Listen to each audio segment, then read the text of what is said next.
Growing up in an affluent Chicago suburb, I always felt like an invisible guest in my own home. The unwritten rule in our family was painfully clear. Sons were the future, and daughters were an afterthought. When I turned 18, my parents happily wrote a $350,000 check to fully cover medical school for my older brother, Liam. It was a proud, unquestioned family investment. Yet, when I gathered the courage to ask for $25,000 a year to help with my own college tuition, my father's response was cold and absolute. He flatly refused, telling me that girls didn't need degrees or ambitious careers. I simply needed to find a good husband. Have you ever witnessed or experienced this kind of unfair favoritism in your own family? Share your thoughts and stories with us in the comments below. That night, I didn't shed a single tear in front of my father. Instead, I swallowed my heartbreak, went straight to my room, and made a quiet promise to myself. If I wanted a future, I was going to have to build it with my own two hands. I spent countless sleepless nights submitting applications for financial aid, campus jobs, and every obscure scholarship I could find. College quickly became a grueling blur of early morning diner shifts, late-night library sessions, cold coffee, and the constant suffocating pressure of barely making ends meet. I worked myself to the point of absolute exhaustion just to pay for my tuition and basic survival. To protect my own peace, I had to isolate myself from the family. Going home for the holidays meant sitting at our polished dining table, forced to watch Liam live the effortless, fully funded life that had been deliberately denied to me. So I stayed on campus. I survived those brutal undergraduate years entirely on my own, pushing through the crushing loneliness, and eventually, I graduated at the very top of my class. That relentless drive earned me a coveted spot at a top-tier medical school. For 16 long, agonizing years, from the day I turned 18 to the day I finally became an attending surgeon, I fought tooth and nail for my place in the world. 16 years of grueling board exams, endless clinical rotations, and silent sacrifices. And through every single hardship, I did it without a single dollar or a single word of encouragement from the Sterling family. By the time I turned 34, I had officially become an attending cardiothoracic surgeon at Northwestern Memorial Hospital in Chicago. It is one of the most demanding and prestigious medical centers in the country, and I had earned my place there through a relentless grind of high-stakes surgeries, sleepless nights, and unwavering discipline. Every time I scrubbed in, every time I literally held a beating human heart in my hands to give someone a second chance at life, I knew exactly why I had fought so hard to survive those 16 years of isolation. I was respected by my peers, published in medical journals, and trusted with the lives of countless patients. Yet the irony of my reality was almost laughable. My own family had absolutely no idea who I had become. If you were to ask my father what his only daughter did for a living, he would likely wave you off and confidently say, "I just pushed paper or handled trivial administrative work at some local clinic." My mother knew I worked inside a hospital building, and that was the absolute extent of her curiosity. They never asked, and I had stopped offering them the truth a long time ago. I didn't need them to see me or validate my success anymore, because I finally saw myself. Have you ever achieved something massive that your family or friends completely underestimated or didn't even know about? Drop a simple yes in the comments or share a little bit of your story. I would love to read them. Against my better judgment, I accepted the invitation to my brother Liam's lavish engagement party. The event was held at an exclusive country club in Chicago's North Shore, a venue dripping with wealth, crystal chandeliers, and the kind of forced perfection my family thrived on. My mother had quietly warned me beforehand not to wear anything too noticeable, desperate to keep the spotlight firmly fixed on her golden child. I arrived quietly, dressed in a simple navy gown, expecting the usual polite dismissal, but I wasn't prepared for just how far my father was willing to take his delusions.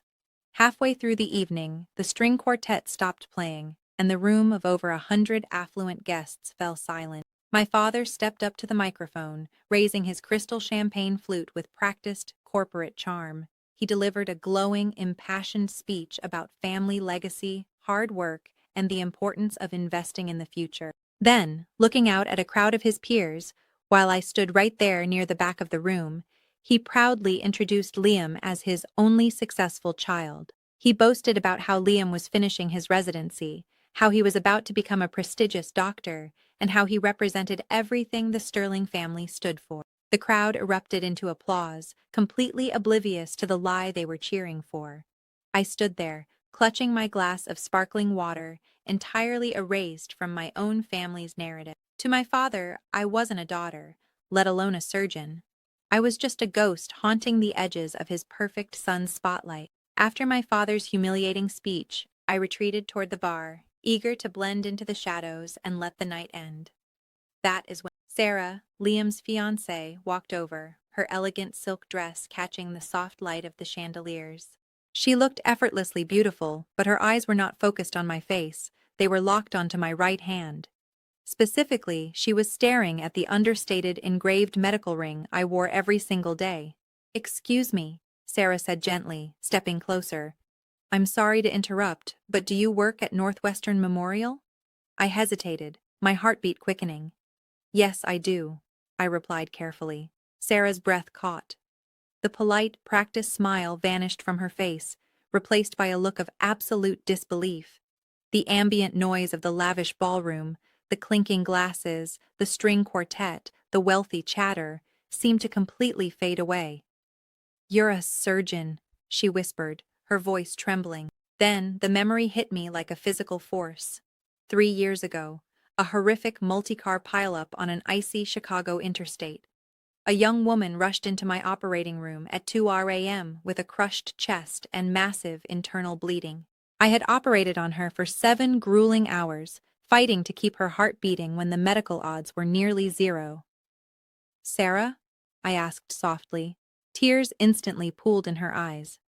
"It really is you," she gasped, her hands flying to cover her mouth. "You're the doctor who saved my life. And Liam never told me. He said you just did paperwork." While I was still processing my overwhelming encounter with Sarah, my phone buzzed quietly in my clutch. It was a text message from a former medical school colleague who now worked at another hospital. The message read, "Hey Claire, random question. Did your brother Liam finish his residency early? I just saw him at a medical device sales conference in Denver." I stared at the glowing screen, my pulse suddenly racing. A medical sales conference? My father had literally just stood on a stage and announced to a room of Chicago's elite that Liam was months away from becoming a prestigious doctor. I quickly opened my browser, typed in my brother's name, and found his professional profile within seconds. The truth hit me like a freight train. Liam wasn't a doctor. He was officially listed as a senior regional sales representative. Judging by his employment history, he had quietly dropped out of his medical residency over 2 years ago.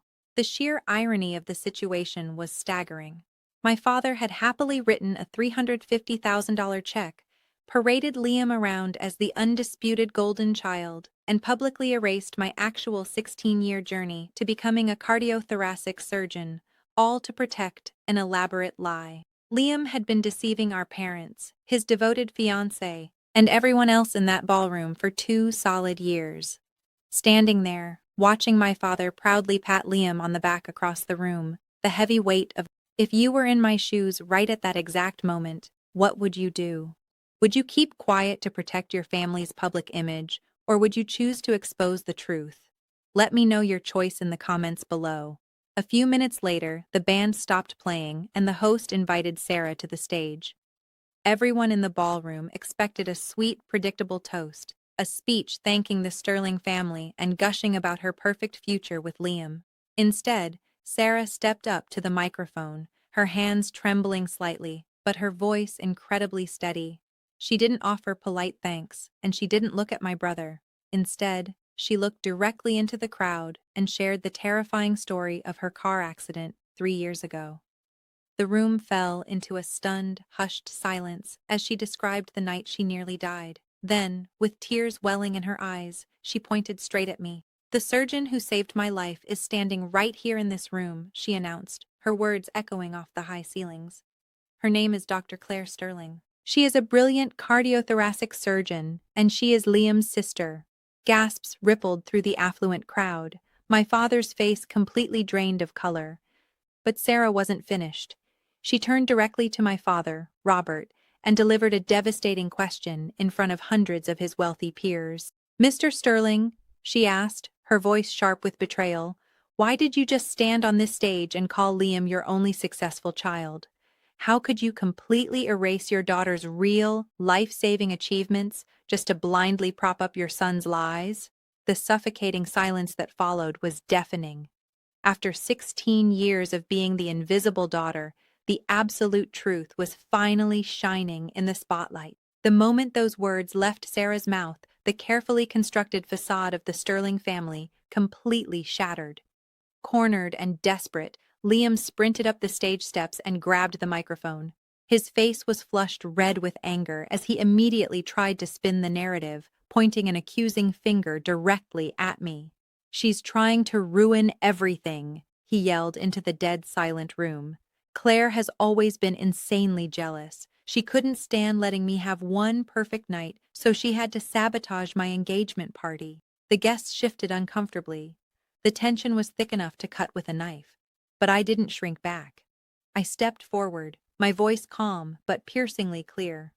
"I didn't ruin anything, Liam," I fired back, holding his gaze. "You did. You're not finishing your residency. You aren't even a doctor." I looked out at the stunned crowd, then back to my brother. "You dropped out of medical school over 2 years ago. You work as a medical sales rep, and you've been lying to our parents and your fiancé this entire time." A collective gasp swept through the country club ballroom. Liam froze, completely speechless, the microphone trembling in his hand. Sarah stared at him, her eyes filled with absolute devastating betrayal. The man she thought she was going to marry was a complete fabrication. Without uttering a single word, she slowly slid the massive diamond engagement ring off her finger. She placed it firmly into Liam's shaking hand, turned her back on him, and decisively walked out of the ballroom, leaving the golden child standing entirely alone under the spotlight. As Sarah's footsteps echoed out of the ballroom, leaving a suffocating silence in her wake, the illusion of the perfect Sterling family finally crumbled into dust. My father stood completely frozen, stripped of his arrogant confidence, while Liam stared blankly at the discarded diamond. I turned toward the exit, feeling the heavy exhaustion of the night settling deep into my bones. But before I could take a single step, another figure moved from the shadows. It was my mother. For my entire life, Susan Sterling had been a quiet, compliant presence, carefully keeping the peace and never daring to challenge my father's strict authority. But tonight, she did the unthinkable. She walked right past my father, slowly climbed the stage steps, and stood directly in front of the crowd. Her hands were trembling violently, and tears were already streaming down her carefully powdered face. "Claire," she said, her voice breaking loudly in front of hundreds of silent, wealthy guests. "I am so incredibly sorry." I froze. It was the exact sentence I had spent 16 painful years waiting to hear. My mother openly wept as she publicly confessed her deepest regrets. She apologized for her undeniable cowardice, for standing by while my father dismissed my entire worth, and for letting me survive the hardest years. Then, with a shaking voice, she admitted that she had been secretly following my medical career from a distance all these years. "I am so deeply proud of the brilliant surgeon you've become," she sobbed, "and you achieved it all without us." If your parent apologized to you after years of hurt, would you be able to forgive them? Let me know your thoughts in the comments. The extravagant engagement party ended in absolute disgrace for my father and brother. As the guests quietly filed out, the illusion of the perfect Sterling family finally shattered. I walked out of that country club into the cool Chicago night, and for the first time in 16 years, I felt completely free. I was no longer weighed down by the desperate need for my father's validation. I knew exactly who I was and the immense value of the life I had built on my own. I left the door to reconciliation open for my parents, but with a hard, unbreakable boundary. If they ever want a place in my life again, they have to earn it through genuine respect. I will never shrink myself to fit their narrative again. Have you ever had to set a tough boundary with your own family to protect your peace? Share your journey in the comments, and if this story resonated with you, don't forget to like and subscribe to Family Life Stories.